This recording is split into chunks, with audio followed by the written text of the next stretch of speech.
শোনো না বাবা, একটা কথা ছিল, পরীক্ষার ফিস দিতে হবে 2000 টাকা। 2000 টাকা? আচ্ছা দাদা, তোর একটা বন্ধুকে ফোন করে একটু কনফার্ম হয়নি আমি। আবার ফোন করার কি আছে? আমার উপর কি তোমার বিশ্বাস নেই? আরে কেন, তুই তো সত্যি কথাই বলছিস, তাহলে ফোন করতে ক্ষতি কিসের? করো। হ্যাঁ বাবা, ভম্বল আঙ্কেল বলুন। বলছি, তোদের পরীক্ষার ফিস কত? বন্ধু নিশ্চয়ই আঙ্কেলকে বেশি টাকা বলেছে, নাহলে তো আঙ্কেল আমায় ফোন করতো না। হ্যাঁ আঙ্কেল, ওই 2500 টাকা মতো। হ্যাঁ রে, ও তো বলছে তোর পরীক্ষার ফিস 2500 টাকা। দাঁড়া, তোর আরেকটা বন্ধুকে ফোন করে জিজ্ঞেস করি।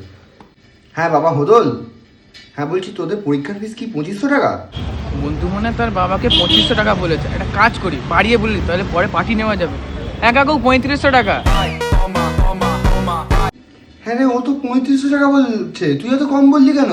আসলে বাবা, তুমি এত কষ্ট করে রোজগার করো, এবারের ফিসটা ভাবলাম কিছুটা নিজের পকেট থেকেই দিয়ে দিই। দাঁড়া, তোর আরেকটা বন্ধুকে লাস্টবার ফোন করে কনফার্ম হয়নি আমি। হ্যাঁ বাবা ঝিঙে, হ্যাঁ বলছি, তোমাদের পরীক্ষার ফিস কি 3500 টাকা? 2500 টাকা? দেখছি আমার থেকেও বড় চিটিং বাজ, এত মারতে দেবো না। কাকু পরীক্ষার ফিস তো 3500 টাকাই, কিন্তু আমাদের যে হেডমাস্টার আছে ও না দুঃসম পরে কাকা হয়। আমি যদি বলি তাহলে 3000 টাকার মধ্যে হয়ে যাবে।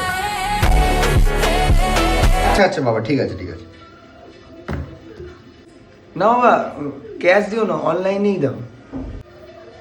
আসলে আজকে অফিস থেকে আসার পথে আমি তো স্কুলে গিয়ে তোর পরীক্ষার ফিসটা দিয়ে এসেছি। 500 টাকা জানোয়ার।